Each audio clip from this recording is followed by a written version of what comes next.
All right, guys, we are continuing learning our wonderful sefer over here, Baruch Hashem, the Chatzar Yosef. We are studying the depths of the Gemara Masechet Gittin. We're in the middle of a famous story about the city of Beitar. There was a very glorious, illustrious city filled with very high-level people, as we purported in the previous section. We're in section 2 now, page 231, to be exact. Section 2 of chapter 15. About the people of Beitar. So just to quickly catch you up, because section 2 we're sort of in the middle of the story. The first part of the story told us about a place called Beitar, which is a very, like I said, important city, Jewish settlement. It was run over and destroyed by the Romans about 60 to 100 years after the destruction of the Second Temple. What led to that destruction? The Gemara says that place had a minhag, where whenever a boy was born, they would plant a cedar tree. Whenever a girl was born, they would plant a tornita tree, which is a smaller tree. Rashi explains it's a pine tree. And then when a couple wants to get married from that place, they take branches from this tree, branches from that tree, and make chuppah out of it. Very beautiful ceremony. One day, the Caesar's daughter was passing by that area. A shaft from her carriage broke, wooden probably. The attendants that were with her went and broke a certain tree that was there nearby, took the branches and fixed the carriage, and the Jews saw that, and they were very much offended by that, because they just took the tree from the tree. That's part of their, minhag, which we explained is very deep minhag, had deep meanings behind it. And they started fighting with the Roman soldiers. Word got back to the Romans, and a war started with them, with Beitar. So now we're continuing that story. The Gemara says, it quotes a verse from the book of Echa, which in English, how do they translate that? Echa, I forget in English. Lamentations, thank you. Lamentations. 2:3, which is Lamentations, by the way, just a quick point about Lamentations. It's one of the 24 books in the Tanakh. It was written by the prophet Jeremiah. He wrote about this in prophecy. He saw the destruction of the temple coming, and he wrote about it in detail, as we read on Tisha B'Av, as you can see in English over there. Now he saw this in prophecy, seeing the unbelievable destruction and death and horrible tragic scenes. In prophecy, what does that mean in prophecy? We have a rule. A prophet cannot see prophecy, meaning that God's Shekhinah, His presence, does not rest on a prophet if he's in a state of depression. He must be in a state of happiness for it to work. What do we know this from? Yaakov Avinu. Famous question is, Yaakov was a prophet. How did he not know where Yosef was for 22 years? How did he not know he was alive? The answer was because he was so depressed. Because he was so depressed, automatically prophecy turns off in that person. That's why he didn't know. So Jeremiah, the prophet Jeremiah, saw these prophecies, wrote it down, which means while seeing these horrible tragic scenes in his mind that God was giving him, he had to remain in a state of happiness. Unbelievable paradox. That's it's the point of how strong we have to work on remaining positive and staying happy. Otherwise, there's no point of life. Even in the most tragic moments. It's not getting into it. There's a whole topic, Masechet Barachot. We have a special bracha. A person has to say in tragic events. He has to say, bracha, thank you God for doing this. When someone passes away in his family, if he loses a lot of money, which we don't say nowadays, but in those times, if he had like a flood in his field, which is the death sentence, not death sentence, but financial death sentence for him, a huge flood in the field, that's it. What's he going to eat? He has to say, Baruch Dayan Emet. Blessed are you, God, the truthful judge. You judge me correctly. With God's name, Baruch Atah Hashem. Amazing, it's high level stuff, but it's something. But guess what? If we're commanded to do it, that means we can do it. God does not command you something you cannot do. Anyway. Let's go further. The Gemara says now, from Echa 2:3, regarding the war that ensued, that the sages expanded the following verse. The verse says, in Hebrew, first I'll say it, Gada bechori af kol keren Yisrael. Translation: He has cut off in His anger all the horn of Israel. Keren means a horn. That word is going to be an important buzzword for this entire section, because we're going to dissect that word like you've never seen a word dissected before. The word keren, which means a lot of things. It can mean a horn. What kind of horn are we talking about? A horn, like a trumpet. Like, an actual horn of an animal is called a keren. They used to use that for trumpets. They used to make trumpets and instruments out of the horns of animals. Right? Shofar is another way we use it. That's one of the ways. a ram's horn, cow horn, used as trumpets. Keren also means the principle of a loan. The principle, like of a loan, it has loan and it has a principal and interest. Yeah. Keren means the principle. It also means a corner. A corner, as we'll see. It also means, you know what else it means? A beam, to beam light. Remember when Moshe Rabbeinu had light beaming from his face after he came down from the mountain? And he had to wear a mask because people couldn't look at him, the Torah says. How does the Torah describe that? Ki karan penei Moshe. Moshe's face was karan, same word, which means it beamed. And that's why, by the way, a mistranslation of that can mean that Moshe had horns on his face. Which, by the way, is the reason probably why the famous statue of Moshe Rabbeinu, which was made by, you know who made the statue of Moshe Rabbeinu? There's a famous statue of Moshe Rabbeinu made by a non-Jew, made by Michelangelo, the famous, sculpturist and artist. David? He made a lot of biblical art. He's the one of the David, right? That statue of David?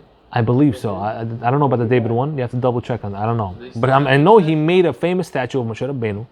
And that statue of Moshe Rabbeinu, he made him like this muscular Greek kind of statue. Huge beard and everything. But in that statue, guess what he has? Little horns. He put little horns on Moshe's forehead. Why? Because that's how they translated the Bible. That word, when it talks about Moshe's face beaming of light, the word keren, they interpret it as horn, which is completely wrong. But they put horns on him, which is, by the way, led to the future ridicule of Jews during anti-Semitic protests and things. They would say these Jews have horns. They would make pictures of Jews with horns. Yeah. All these old pictures of Jews with the cartoons, propaganda of Jews. They would put horns on them for this reason. That was like, No, but they thought they were the devil. That's why they. Sure, it's all connected. It's connected. Devil also has horns. Why? Because the devil in Torah is compared to se'ir. A se'ir is a goat. A goat has little goat horns. It's never just the devil is never depicted with just the horns. It also has a little goatee. Why? Because it's a goat. The goat is the animal that represents the demons and devils. Why Yes. is the greatest of all time. Michael Okay, Jordan, fine. he's a devil. Not GOAT, not the acronym, the actual animal goat, right? That's why Esav, by the way, the place where his people inherited was called Seir, goat. Yeah. Okay, and not only that, demons in the literature, Talmud, Chazal, they call demons Seirim, goats. Don't they do sacrifices to goats? We bring goats are kosher animals that can be brought as a sacrifice. It's brought. No, don't they do some weird... Who? Satanists? Probably. They do like some weird... Sure, probably. I don't know, but everything stems from Torah. with goats. I'm sure they do. They do all kinds of rituals, but everything stems from Torah. But I digress. So this verse says that Hashem cut off something in his anger. What did he cut off? All the horns of Israel. The horn of Israel. This is Echa, chapter 2, verse 3. Lamentations. Rabbi Zera says in the name of Rabbi Abahu, in the name of Rabbi Yochanan, the following thing. This verse is referring to the 80,000 horns of war who entered the city of Beitar at that time that the enemy took it. And they killed in that city, men, women, and children until their blood went and fell into the Yam HaGadol, the Great Sea. The Mediterranean Sea, that's what it is. Yam HaGadol. It's a lot of blood. So, horns of war, what does it mean horns of war in the simple sense? Whenever the soldiers would come to besiege a city and attack in war, they used to blow horns. To gather the soldiers, also to instill fear in the enemy. So this is referring to the 80 horns of war, meaning that many platoons, soldiers came in. 80,000. 80,000 horns. Imagine how many soldiers came in to destroy that city of Beitar. Lest you say that the city was close to the sea, and therefore it's not a big deal that the blood flowed out to the sea, you should know, says the Gemara, that it was away from the sea, the distance of a mil. A mil is about 1 kilometer. How much is that? Is that like 3 miles? It's a little less than a mile. Less than a mile. Still a long distance. Okay? So, So we're saying there was a river of blood that went for a distance of 1 meter. from Beitar to the Mediterranean Sea. Now, that's the words of the Gemara. Is that literal, geographical? Hard to say. There's probably there definitely is, many deeper meanings and messages that we're going to uncover in those words.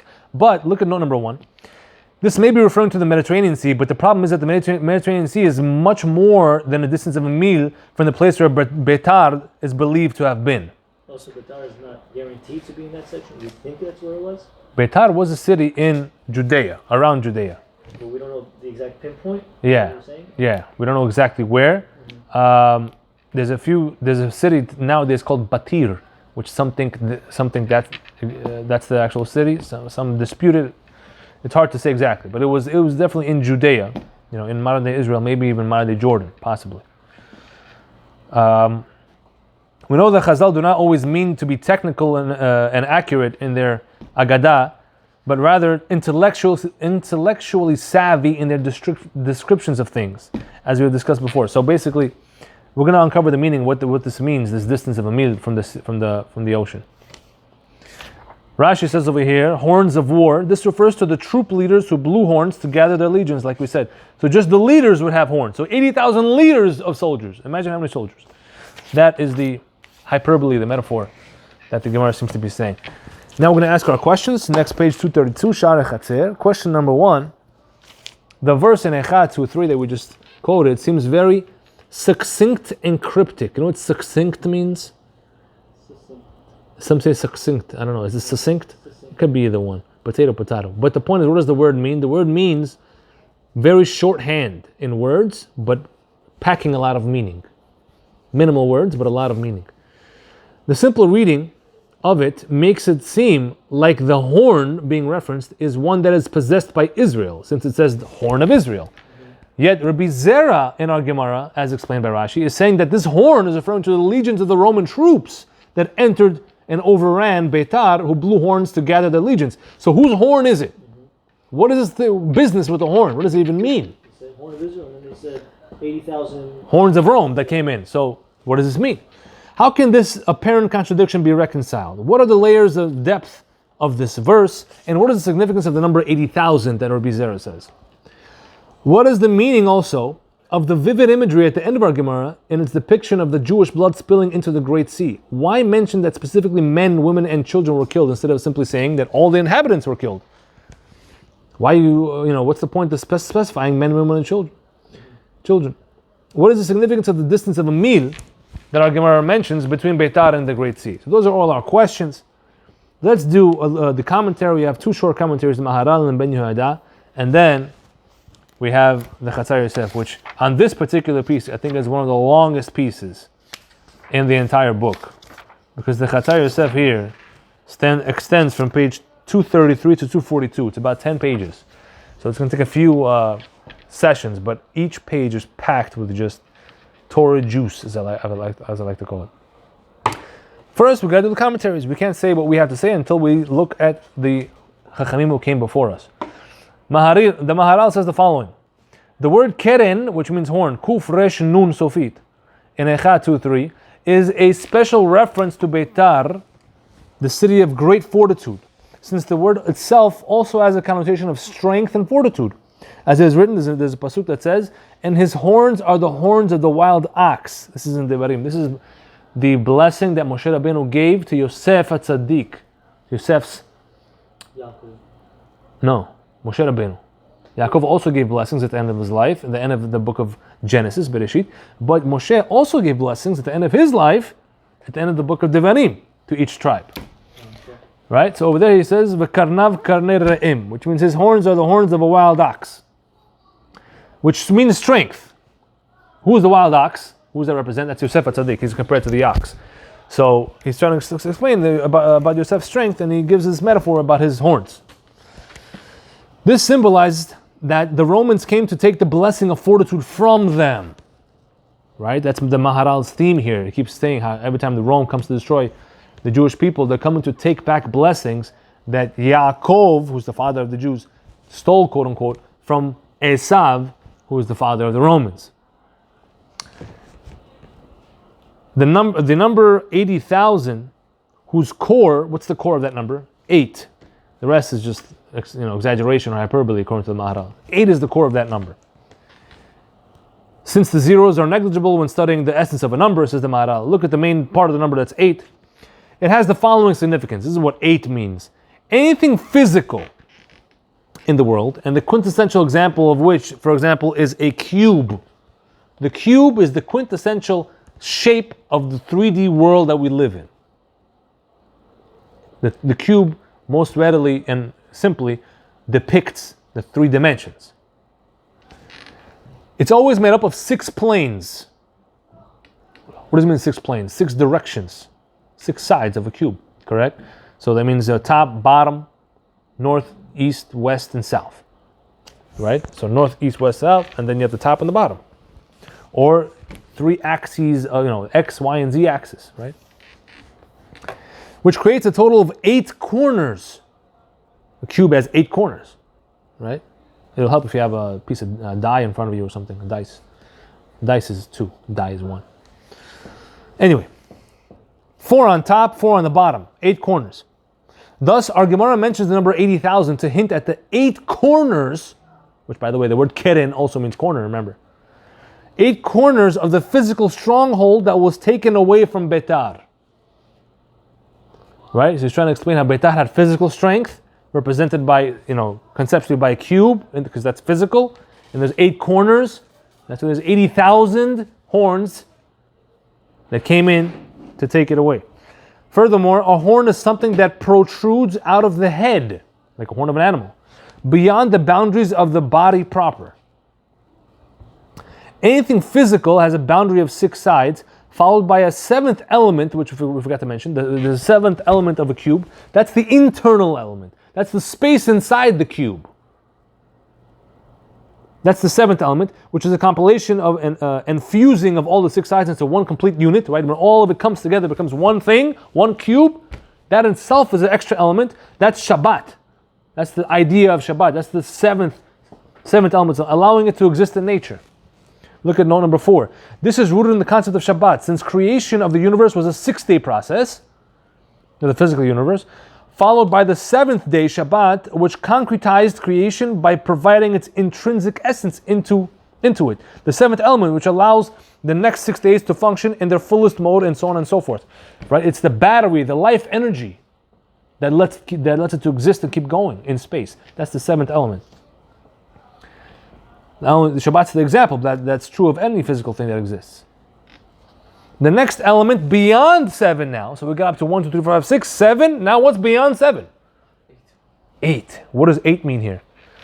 The next element beyond that is the 8th element, which is outside the cube, beyond the cube, and above the lower 7. This is represented by a horn, a step beyond the natural, right? A horn is like you have the body and then this extra limb, this extra piece that it protrudes and extends out.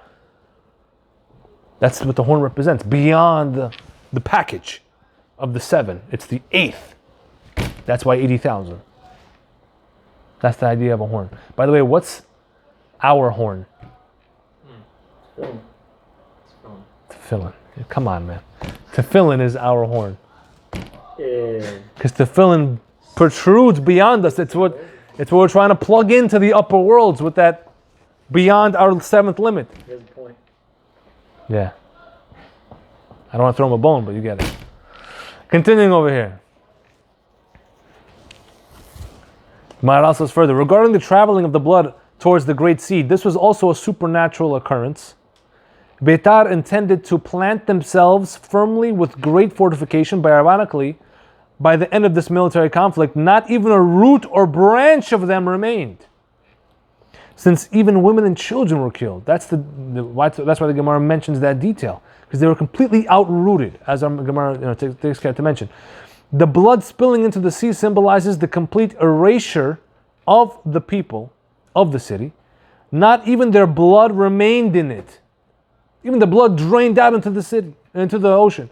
This is exactly the opposite of what the people of Betar had in mind when fortifying the city. They wanted to stay there and planted physically in there for a long time.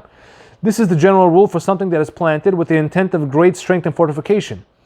Whilst it is standing and established, it is very strong. But once it is uprooted, it is completely obliterated to the point where nothing of it remains. That is the fleeting nature of the physical world.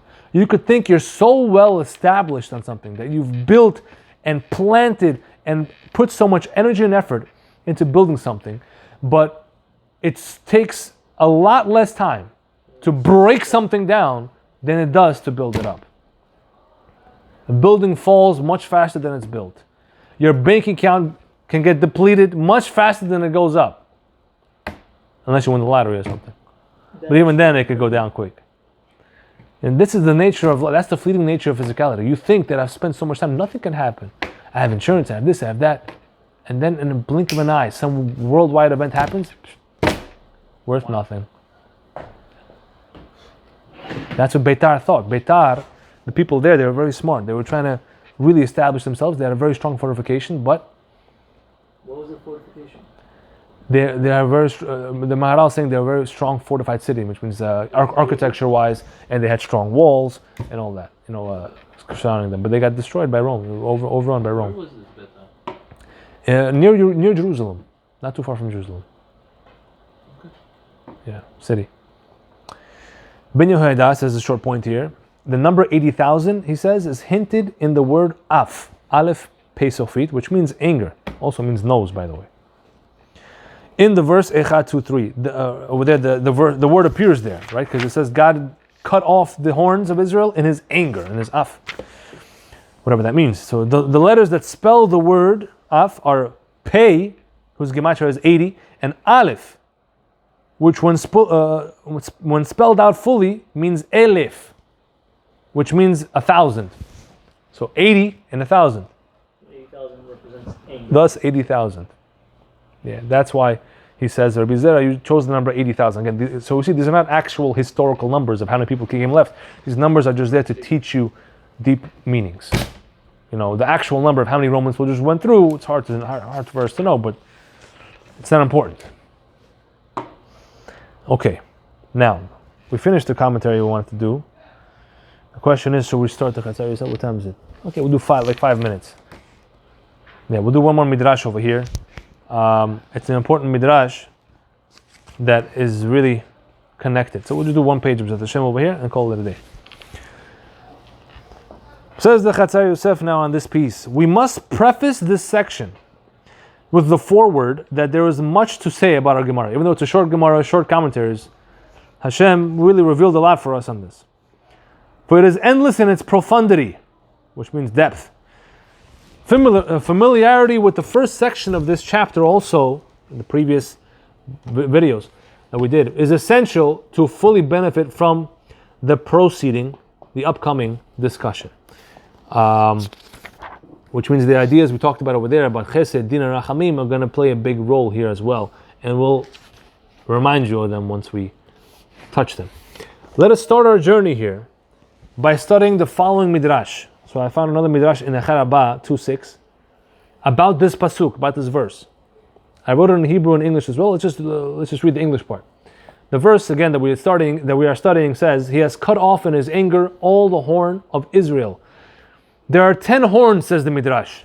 Again, we're learning this concept of horns that the Maharal told us. It means to go beyond nature. It means a corner. It means a lot of different things here. It means strength. There are 10 horns, says the Midrash. The horn of Abraham, the horn of Yitzchak, the horn of Yosef, the horn of Moshe, the horn of Torah, the Torah, the horn of priesthood, which is Kohen, Kohanut, Keuna, the horn of the Leviim, Levites, the horn of prophecy, the horn of the temple, and the horn of Israel. When we hear these words, horn of this, this is the metaphoric things. Are we supposed to picture a horn on a person? Or are we supposed to picture a horn? No, it's outside. Whatever he was explaining. Holding, or is just the idea of horn, what the horn represents? So the way I understand it is the horn here means a power. Yeah. Okay. So the idea A certain power and energy. What a horn represents. Yes. Because remember, horn is also a beam. I didn't say it yet. I'm going to say it later, probably. Horn is also a beam of light. You did say It's a beam. I mean, I didn't write it yet. I said it verbally, but we didn't read it yet. but it's a beam of light. That's what described Moshe's Moshe's face, beaming of light. Right? So Not a horn in English, a horn in Hebrew. the word, yes, the word. The Hebrew word. Yes, the Hebrew word, exactly. But it's similar in idea, because if we said a horn, an actual horn, like of an animal, is something that protrudes beyond. It's an energy, a power. What does the animal use its horn for? To assert its power, to attack. Oh, he uses the horn. Right? True, like you said, yeah. Right? So same thing. Light is an idea in the deeper wisdom of used to describe an energy. Because I keep thinking of horn as the sound that comes out of a horn. But that's also it's all part of the same idea. Because when you're blowing through a horn, you're exerting sound energy. Exactly. You're shooting out a sound energy that affects a large place. So it's the same idea. The core is the same idea. Any Hebrew word, the core is always the same idea. In all these actual translations. Right? So it's the underlying idea. The idea of taking what's internal and going beyond and spreading that energy. That's what a horn is, basically. And tapping into what's beyond you through that energy. So whenever you see the word horn, think of that. So that's what I think about when I see Abraham, Yitzhak, Yosef, Moshe, Torah, priesthood, Leviim, temple, Israel, all certain energies and powers. And there are those who say that there's an 11th horn, says the Midrash. And what's that? The horn of Mashiach.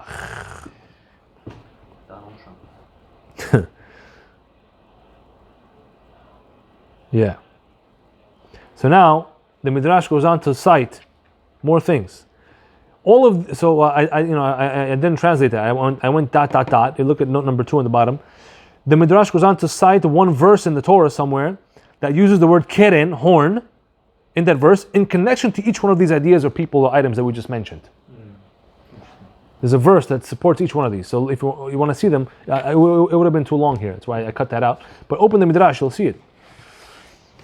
The Midrash continues after that and says, and all of these were placed, all these horns, energies as we understand, powers, were placed on the heads of Israel for them to tap into and use in the world. And once they sinned, they were taken from them. The horns were taken away. That's what the verse says that we're studying. God cut off these horns when they sinned. He took himself away from them. Yes, but he also removed these powers from them. By taking himself away then. Yes, but the imagery used by the prophet is that imagine an animal with a horn and you're cutting it off with a saw. So imagine, so Am Yisrael had all these horns, which are powers and energy they could tap into to affect the world. But after they sinned, they lost the privilege. They lost the privilege and God cut them off, so to speak. Is there a particular sin? Which sin? This is talking about the time of the second temple destruction. So whatever sins caused that destruction, I would say sinat chinam, baseless hatred, amongst others. Yeah. No, my question was answered. Okay. Continuing now. This is that which is written when it says, he has cut off in his anger all the horns of Israel, all the horn of Israel. And they were given, these horns were given to the other nations of the world, says the Midrash. And when Israel makes teshuvah, when they make repentance, the Holy One, blessed be He, HaKadosh Baruch Hu, God, will restore them to their place. And when you make teshuvah, you get access back to these horns.